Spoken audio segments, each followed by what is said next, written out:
In this Roblox game, you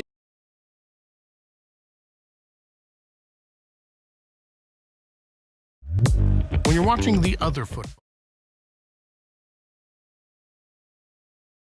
but don't want to ask your friends, what's offsides? And how can I sound like I know a lot about You know what they say, there's a first for everything, bro. Like your first steps, your first dance moves, your first words. Dada. Hey, would you look at that? We gotta get some milk. I'll be right back. Your first stepdad. New dada. Yeah, nah, I'm head out too, actually. And your first kiss. Man, the things I would do to go back and completely erase that shit from existence. Bro, all these Disney movies I was seeing as a kid had these first kisses turning ugly ass frogs into some fucking Giga Chads and shit. Like, spoiler alert, fucking ribbon. On top of that, the fact you have to close your eyes, like, bro, imagine you're learning how to golf and you're about to take your first swing and these motherfuckers are like, Yeah, now do it with your eyes closed. bruh, this is my first time. What do you expect to happen? Like, honestly, my first kiss is top 5 worst chains moments of all time. And let's just say it's not 5 or 4. Or 3. That shit was really bad, bro. So with that being said, this story takes place in grade 7, which is the year I got my first girlfriend. Now, I told this story a few months back, but I purposely left out the part of my first kiss. Well, gosh diddly darn, Chains. Why would you do such a preposterous thing? And the truth is, I was planning on taking this shit to the grave with me, bro, but fuck it. Sometimes you just gotta let the world know. Okay, you're right. I got something to get off my chest. Epstein? Wait, with the what? So for the homies who haven't seen the video, one day me, Bob, and Billy were mobbing around our local mall when we seen these 3 girls from our class. So we walk up to them and lay down some of the meanest 12-year-old riz these girls had ever seen. Hey yo, shorty, I think I just shit my pants. Can I get into yours? What the fuck? Oh shit, my bad. My fault. Hey yo, shorty, are you a cigarette? Am I a cigarette? What? Cause I'm trying to get lit and put your butt in my mouth. Wait, what? Nothing. Please. Holy shit, bro. Let me guess. You all got restraining orders. No. Worse. We got fucking girlfriends. And 12-year-old me had no business dating nobody, bruh. Like, my dumbass could barely even handle playing Fortnite with a girl. Like, oh, hey, Gamer Girl 97. Hey. I'm kind of low. Can I chug on your jugs? What? Oh, no, sorry. Whoa, I mean, I just want to slurp on your juice. No, I'm sorry. I mean, like, I need heels. Can I trade you? What do you need? Oh, yeah. Is there any way you can give me some mats? Oh, yeah. No, I'd love to give you my wood. Or bricks. Or metal.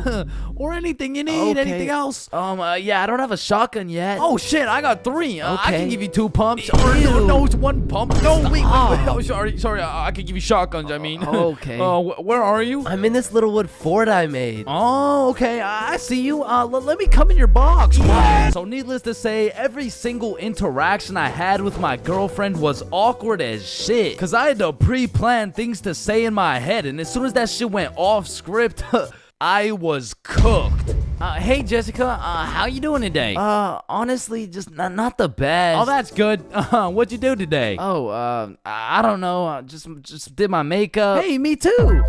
You did your makeup? Yeah, we have so much in common. Have a nice day.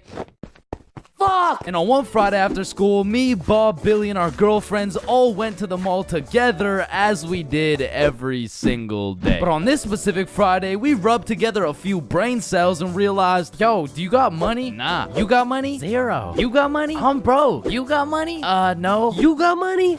Yo, why are we at the mall? I don't I never know. even thought about Hey, it. I mean, we could all go to my house. Oh, Yeah. shit, doing. And so, of course, as the good kid I was, I text my mom to ask her to go. Greetings, mother. I would like to know if it's in the realm of possibility that you'd be so kind to grant me your permission to visit the household of my dearest acquaintance, Nikki. Looking forward to hearing from you, your favorite son, Chains. And I immediately get a call. Let me speak to her parents. Now, I, Chains for real, have never dated a 12-year-old boy in my life, and I honestly don't plan on it. But even in grade 7, I could use my logic and reasoning skills to understand if your boyfriend had to get his mom to talk to your friend's mom for permission to slide to the crib. Instant ick, bro. There's just no way. She'd probably break up with me on the spot. So I'm doing anything I can to not let that happen.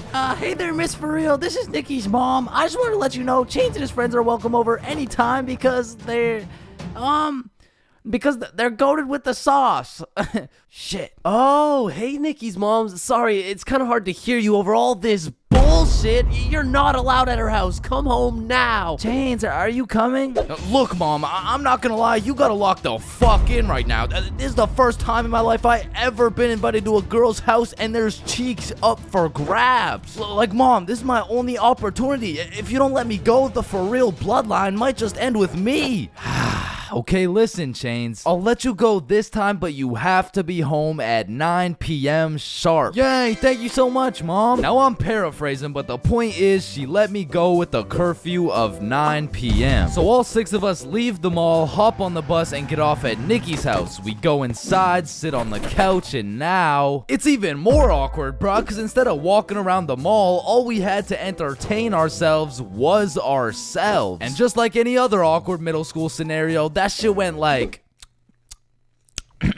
So, truth or dare? Yeah, That's I'm exactly down. what I was thinking. And my heart instantly dropped, bro. Cause I knew if I picked Dare, I would have to kiss Jessica and shit, bro. That's a whole lot scarier than playing Fortnite with Gamer Girl 97. But regardless, Nikki starts the game of Truth or Dare. Hey Billy, Truth or Dare? Yo, Truth. What's your favorite color? Blue. Oh, what? This shit's not even bad. Okay, then Chains, Truth or Dare? Truth. No. What do you mean? No, it's Truth or Dare. I said Truth or Dare. Dare. What the fuck? Okay, fine, Dare. You have to kiss Jessica. Bro, this time it wasn't a pickup line. When I say I just shit my pants, I mean not literally, but metaphorically, I was shitting bricks, bro. And when I turned to Jessica, she's just sitting there straight-faced as fuck. So, Jessica, are you down? like hypothetically speaking, of course. Mm-hmm. Okay, I'm going in. sorry. Let me just, Alright, bro, I'm not gonna lie, this is fucking weird. You guys were just watching and shit. Like, I don't know, it's just kind of. Oh, so if we weren't watching you do it? I mean, yeah, I would actually. Wait, what the fuck? Every single one of these motherfuckers ran to the corner and started staring at the wall. Like, Did you do it yet? We're not looking till you do it. yo, hurry up, dumbass. So now I got all this pressure on me to do this shit, but Jessica's out here looking at me like, hey, how was your day? Yo, shut the fuck Just up. kiss her already. What are you yapping about? And I deadass didn't know how to go about it. I ended up sitting on this couch, nervous as hell, awkward as hell, looking stupid as fuck for 20 minutes, bruh. Now, 20 minutes in general doesn't sound that long, but imagine sitting on a couch in complete silence with everyone just, bro, just watch this.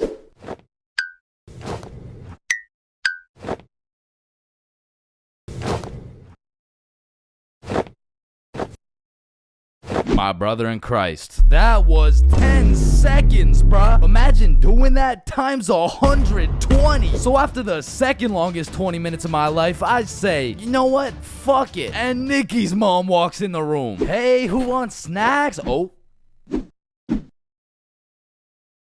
And at this point, I checked my shitty-ass Samsung Galaxy 3 and it was already 8:50 p.m. And with the curfew at 9, I had no choice but to lock in. So I lick my lips, close my eyes, and real quick, I smash our mouths together. And when I turn around, not a single motherfucker is facing the wall. I look the other way and Nikki's mom is peeking around the corner with her fucking mac and cheese and shit. So I made like my pops and I was out that hoe. Pleasure doing business, Jessica.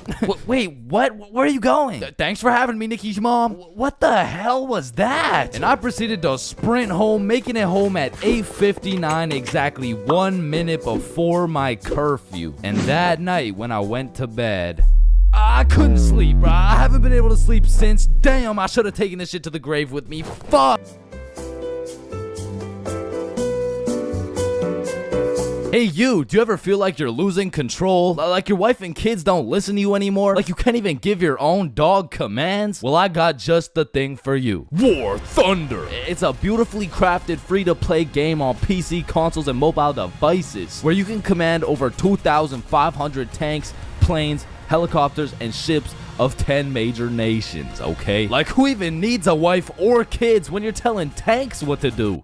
But Change, it's a game. It's not even real life. Bro, these graphics are literally better than my real life eyesight. I feel completely and undeniably immersed right now. And these sound effects are so good. My grandpa's over in the corner getting PTSD. Yeah, nah, that last part was a joke. But, like my grandpa's doing just fine, but the sound effects are really are so good. My grandpa's over in the corner getting PTSD. Yeah, nah, that last part was a joke, but like my grandpa's doing just fine, but the sound effects are really good though. And the best part is when you get this game, you're joining a community of over 70 million players, so you can meet some new tank homies. And if there's anyone you don't like, you can just blow them. Blow them up. You can just you can just blow them into smithereens. War Thunder. Get it now free with the links in the description for a massive bonus pack on PC and consoles that will give you premium vehicles so you can absolutely dominate the competition. Yo, I love you guys. Back to the video. Being absolutely faded in math class is one thing, but pulling up to school while you're hammered, wasted, absolutely plastered is simply a different ball game. Because there's lots of people who can properly utilize that Mary Jane on a daily basis. For example, tattoo artists. In fact, I feel like majority of tattoo artists would say, it helps me work better, dude. And I would happily trust this man to do his best work knowing he's baked as shit. However, if this dude was wasted, it's a little bit of a different story. Alrighty, dude. All done. Yo, I asked for a rose, bro. And because of this reason, you would truly have to be a dumbass to go to school drunk. Chains, but the title of the video says going to school drunk. I did, bro. I went to school drunk, but listen, it was no ordinary day at school. No, in fact, I didn't even go in the day at all. I went drunk to the school dance. Meaning this story takes place when the boys and I were in grade 11. It was a Thursday night, the night of winter ball. And as the boys and I were getting ready, you know, looking like some distinguished young gentlemen, I had realized, damn, none of us have any girls to take to the dance. Fuck, you're right. That means we're gonna have to ask a girl to dance, bro. What? Dry, brittle hair? New Pantene Damage Repair formulas are infused with provitamins. You mean like talk to them? Yeah, if only we knew someone with a bigger roster than a cheerleading team. Someone with more hoes than a shed. Someone who pulls more tens than EDP. It's Bob. So me and Billy started analyzing Bob. Like how does he pull so many girls, bro? Is it the jawline? I don't know. What about the silky smooth clear skin? Maybe. Or is it those succulent luscious kissable lips? It's the glasses. Yeah.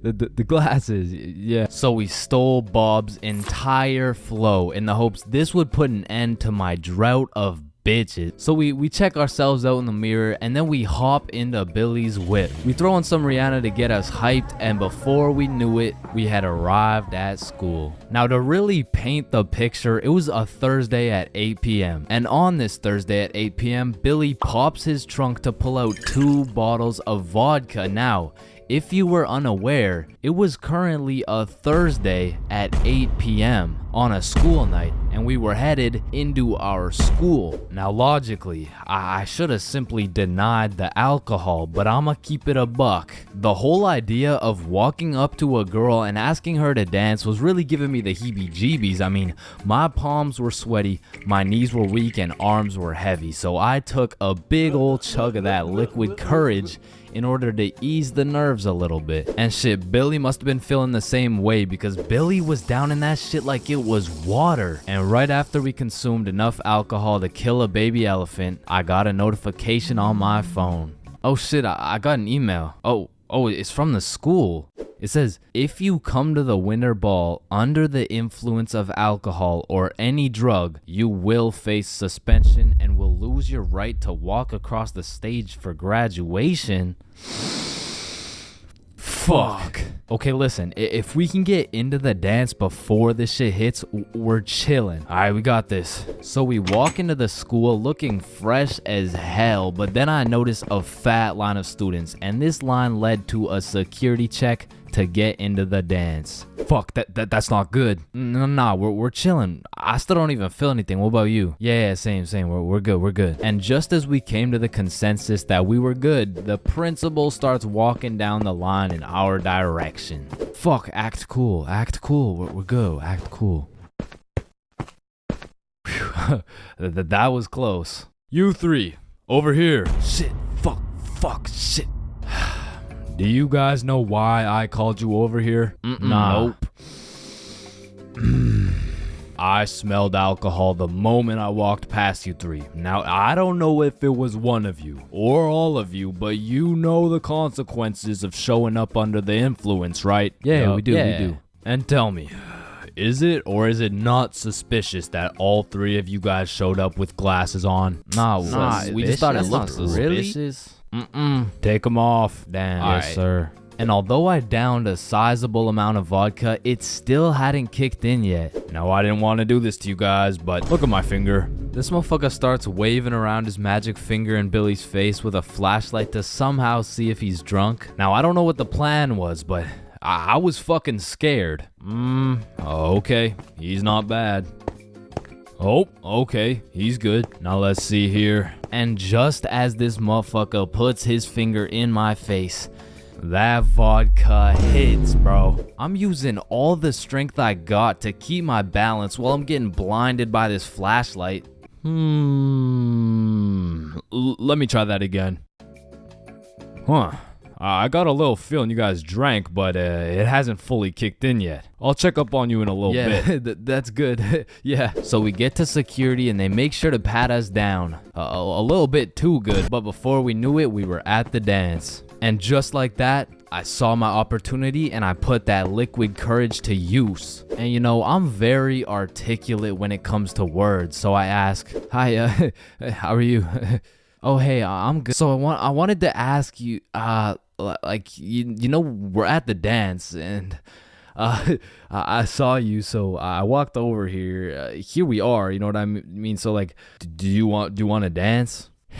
Yeah, sure. It had worked. My plan had finally worked, and just as I was about to feel the female touch I'd been deprived of for all these years, I see Mr. Principal walking in my direction with his finger ready and his flashlight in hand. So I just haul ass, and I don't stop hauling ass until I'm off school grounds. So the moral of the story is, don't go to school drunk, bro.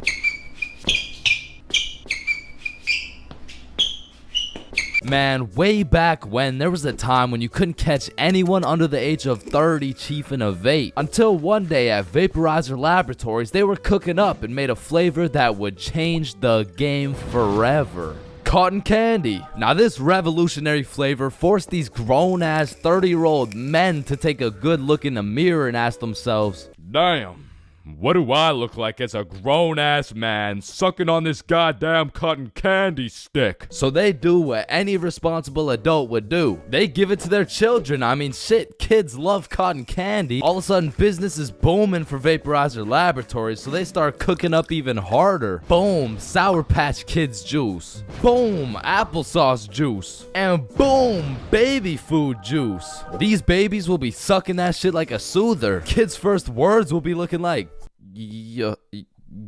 Oh my god, honey, Jackson's gonna say his first words.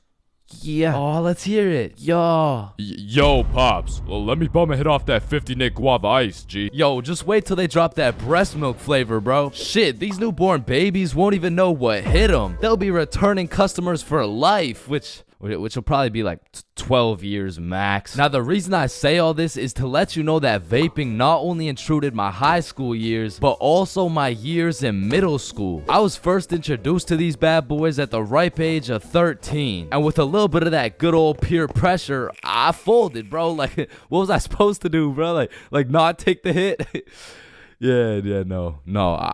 I probably should not have taken the hit. But from that point on, I started doing a little dabbling, you know. I mean, as a 13-year-old, there's only one answer to someone asking, yo, dude, you want to try a hit of this blueberry guacamole milkshake ice flavor, dude? And that answer is abso-fucking-lutely, dude. And I was never a fiend or anything, but I will say, I popped a few ghosts and blown a few O's back in my day, but it had never gotten to the point of me owning a vape. Until one day. This story takes place way back in grade 7. Me and the boys were posted in science class dissecting cow balls or some shit when Mr. Principal burst through the door like, "Is Tessa here?" Yeah, she's right there. And I look at Tessa and she just tosses her vape over to her homie Kate. And I seen that shit clear as day, but Mr. Principal's old ass must have forgot to wear his contacts or something, because he runs a quick pat down on Tessa looking for said vape, but sure enough, he doesn't find it. "Miss Rhodes told me you were vaping in her class. Is this true?"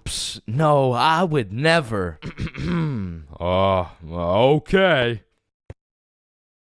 And then the bell rang and everybody knew what that meant. It was nut break. Now, I don't know who the fuck decided to name our recess nut break, but I will say most of the students understood that that shit was short for nutrition break. However, some kids took it a little too literally.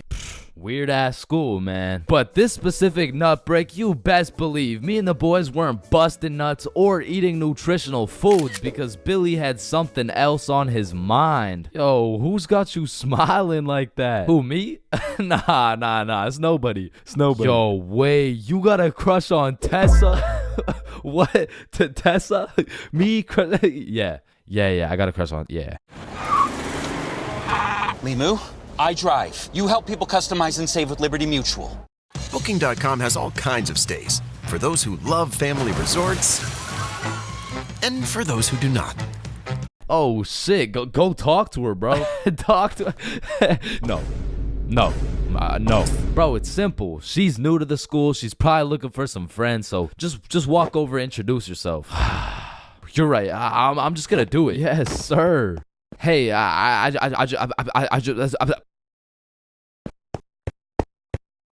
I just sell that shit? Yup. You did. Then the bell rings and we all go to PE class. Now in my middle school, your class was your class. You just have the same students and the same underqualified teacher teaching everything. Like, Lord knows Mr. Donaldson shouldn't be teaching PE, but shit, here we are. And so while we're playing dodgeball, I'm trying to coach Billy on how to confess his love for Tessa, but I'ma keep it a buck. I was speaking straight out of my ass, bro. I don't know the first thing about confessing love. Listen, bro, I'm the expert when it comes to confessing love. All you gotta do is walk up with confidence, introduce yourself, and then ask her to be your girlfriend, bro. Okay, simple. Let's practice. Hey, Vanessa. My name's Billy, and do you want to be my girlfriend? Damn. And after the proper training, by the time lunch came around, Billy was prepared to do what had to be done. Alright, listen, bro. Whatever happens out there, me and Bob got your back. And remember, the worst she can say is no, bro. Alright, I'm ready. You got this. Hey, Vanessa.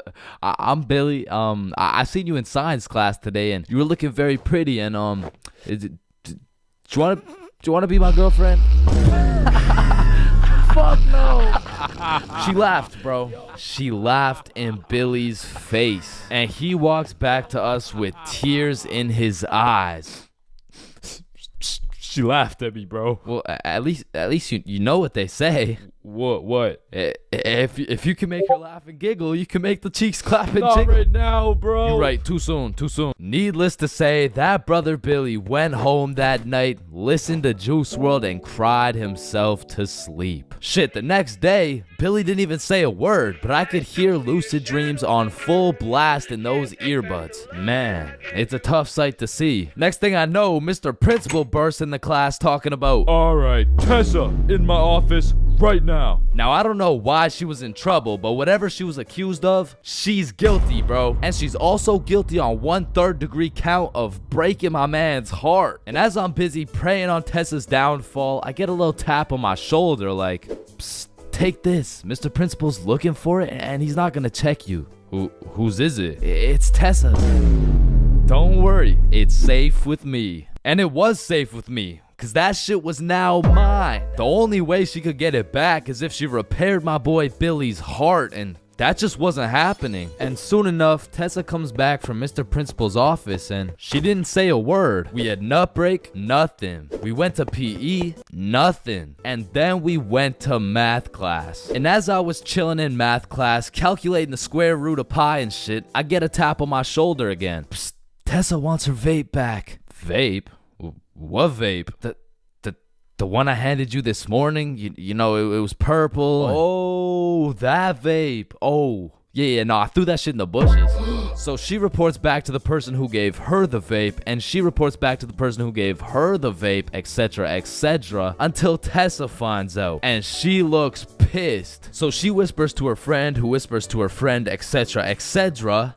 What bush did you throw it in? Oh, the one out back. And to put it in perspective, the bush out back was fucking massive. It was this huge conglomerate of straight prickle bushes, and so pretty much her vape was gone, bro. And I went to sleep that night with a smile on my face, knowing I not only saved Tessa's lungs, but also Billy's heart. The next day I went to class, sat down with the boys as always, but something was different. Tessa and her homies were nowhere to be seen. I shrug it off and continue to make some groundbreaking studies in science class until I hear Billy like, bro, no fucking way. So I turn around to not only see Tessa and her friends waist high in prickle bushes looking for this vape, but I also see Mr. Principal forcing them to do it. Now this was truly a beautiful sight to see revenge play out this perfectly. Like Billy was sitting at the window the entire class watching him do a whole search party for this vape that was posted in my pocket. And just when I thought Billy couldn't get happier, the next day Tessa and her friends had to present a PowerPoint to the entire school on why vaping is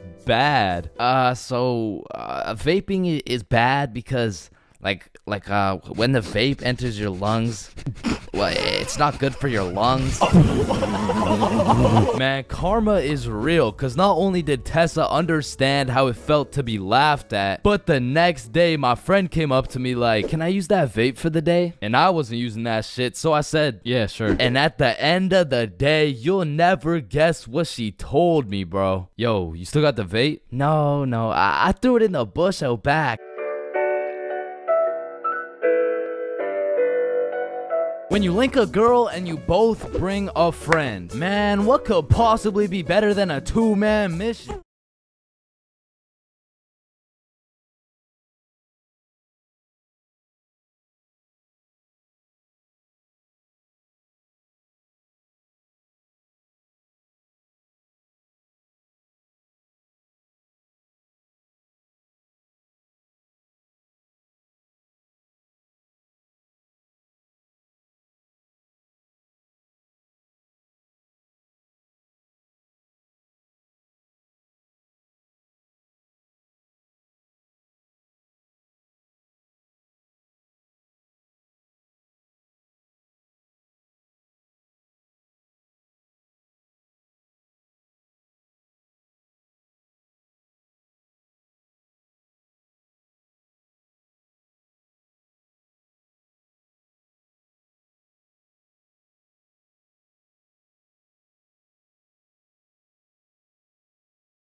when you go on a 3-man mission, you need to be able to trust those homies with your life, bro. Cause I don't know why, but 100% of the time you go on a 3-man mission, somebody's gotta take one for the team, bro. Like, it's just inevitable. And if your homie isn't willing to eat the shit sandwich in order to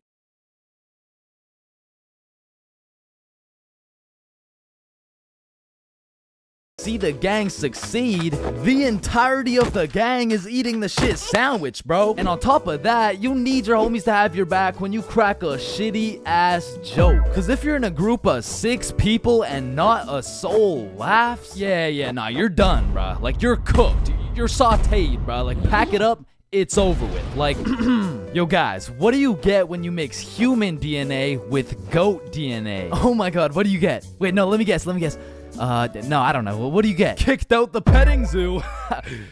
Fuck, I sold. Actually, that's a really good joke. Facts. Wait, it was? And lucky for me, I got the 2 most perfect dudes for the job.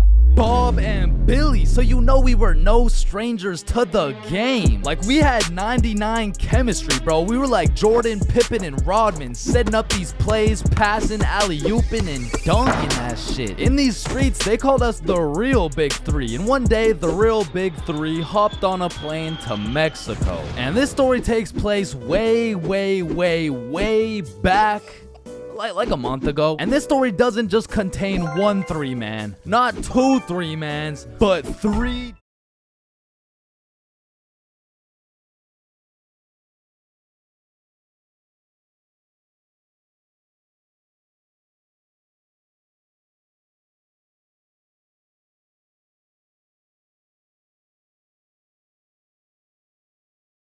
different 3-man missions. And with these 3 different chances, will me, Bob, and Billy be able to find love in Mexico? Or will we get set up and kidnapped by the cartel? Find out coming up on this episode of Billy, Bob, and Chains. Wait a minute. So, boom, we get to Mexico and we're staying at an Airbnb. So we start with all the essentials. We unpack, get some food, check out the rooms, download Tinder, play some music, get settled in, you know, shit like that. And some of you may be thinking, damn, Chains, Tinder? Shit, I didn't know you were down bad like that. And let me just clear this up, alright? I'm not, okay? I'm down horrendous. And you really don't know me at all if you thought I was gonna leave Mexico without running a 3-man with the homies. So I'm just doing what I gotta do. Don't hate the player.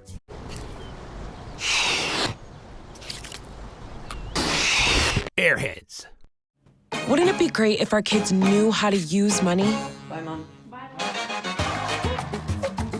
Like, you gotta settle your debts before you settle on a new hoodie. Good call. Let's get more from money.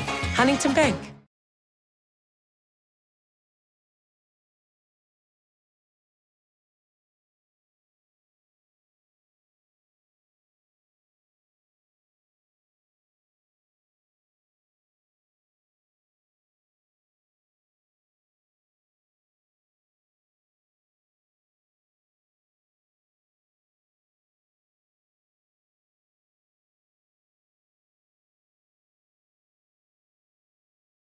Hate the game. So we got there on a Monday, and for the first few days, we're exploring, we're trying some food, going to the beaches. It's great, you know, a bunch of nice and relaxing shit. But at night, it was grind time, bro. I was swiping more than a girl with daddy's money, and I was shooting more shots than Drizzy Drake at his local middle school. So by the time Thursday rolled around, I secured the first 3-man mission of the trip. And when I told the boys, they were hyped as fuck. I mean, Bob was so excited, dude almost made a facial expression.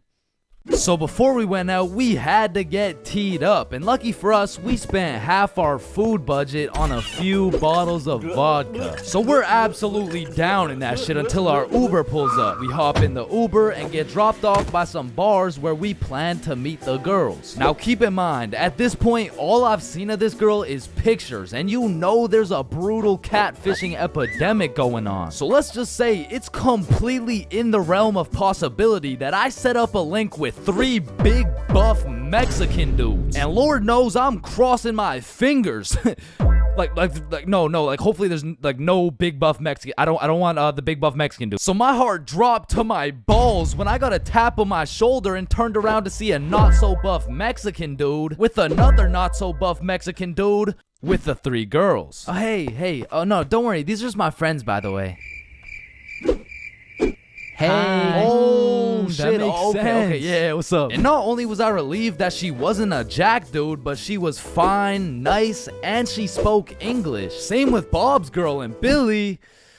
Yeah, nah, he had to take one for the team for sure. Hey, bro, I'm sorry, but this is just the way the cookie crumbled. Shit, bro. Can we get another cookie? It's too late, bro. It's already crumbled. And Billy took that shit like a champ, bro. So all 8 of us go to a bar and we're just talking, getting to know each other and shit. And I notice Billy just keeps the tequila shots coming. I mean, we were only 10 minutes into the conversation, but this dude is 10 shots deep at this point. And all of a sudden, this dude starts laying down that Google Translate riz, and he's dropping hard eye emojis and shit, and I'm like, damn, respect. I mean, he's taking this extremely well. And after about 30 minutes of talking to this girl, I look over at Billy and I start to see some wild ass emojis being thrown around. Like, oh shit, Bob. Yo, I think Billy forgot he's the one taking one for the team. So me and Bob cut him off of the tequila, and then my girl is like, hey, do you guys want to come over to our place? Yeah, Hell yeah!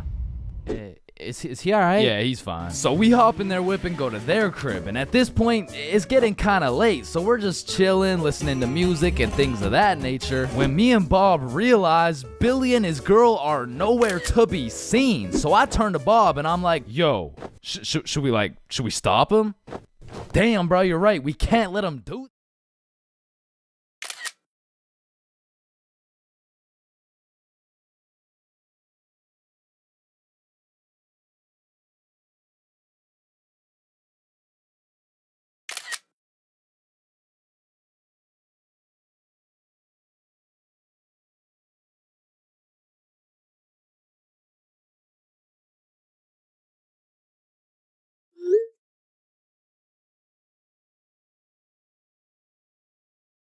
That shit. And listen, bro, I've never been the type of dude to cock block, but if it's the homie who's about to interlock with the chalk chick at this o'clock, I'll walk up, knock and lock, and block that cock if I have to. And so I did just that. I walked up, knocked, of course, unlocked the door.